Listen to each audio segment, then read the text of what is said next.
Bonjour, nous vivons un moment unique de l'histoire humaine. En quelques années, l'intelligence artificielle est passée du fantasme de la science-fiction à l'outil de bureau quotidien. Hier encore, nous étions des explorateurs du savoir, nous lisions des ouvrages interminables, nous luttions avec des tests pour en extraire une synthèse. C'était un processus lent, parfois douloureux, mais c'est précisément dans cet effort que naissait et se développait notre intelligence. Aujourd'hui, nous sommes devenus des homo technologicus, c'est-à-dire une humanité qui, selon le mot de Jean Rostand, gît sous le poids de sa propre création.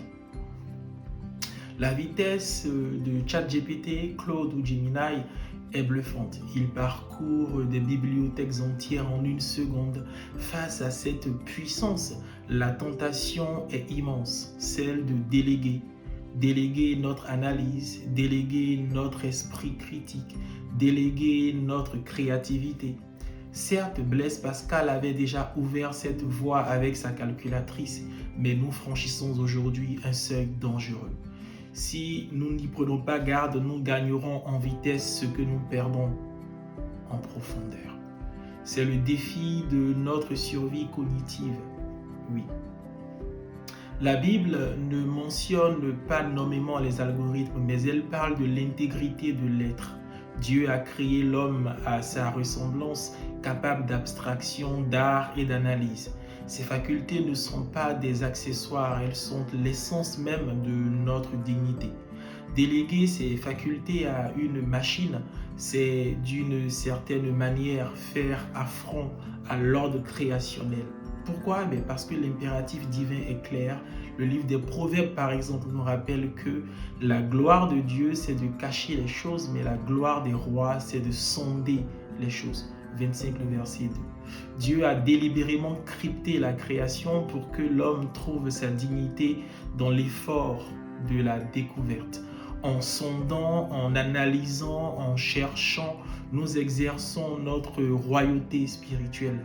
Mais attention, si nous laissons une machine sonder à notre place, nous abdiquons notre couronne. Nous passons des rois explorateurs que nous sommes à de simples consommateurs passifs de résultats pré-mâchés. Ailleurs encore, il est écrit « Tu aimeras le Seigneur ton Dieu de tout ton cœur, de toute ton âme et de toute ta pensée. » Matthieu 22, verset 37. Notez le dernier mot, la pensée. Si notre intelligence est un instrument d'adoration, l'atrophier par paresse, c'est amputer notre capacité à honorer le Créateur. On ne peut pas aimer Dieu par procuration algorithmique. Non, la foi demande une présence, une conscience en éveil que nulle machine, aussi sophistiquée soit-elle, ne pourra jamais remplacer.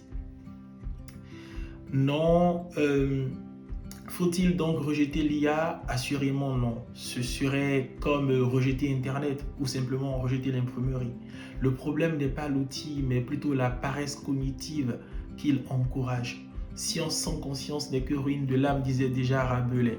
On se rappelle. La sagesse de Dieu nous appelle à une interaction responsable. Faisons de l'IA un relecteur, mais restons l'auteur. Faisons de l'IA un assistant, ok, mais restons le décideur.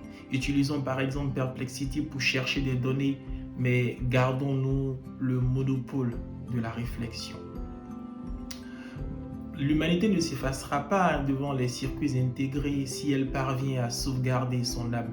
Dans cette ère artificielle, notre vœu et notre prière sont que nous restions des êtres de pensée, des adorateurs en esprit et en vérité, capables de dire « je pense » et non « ma machine a pensé pour moi ».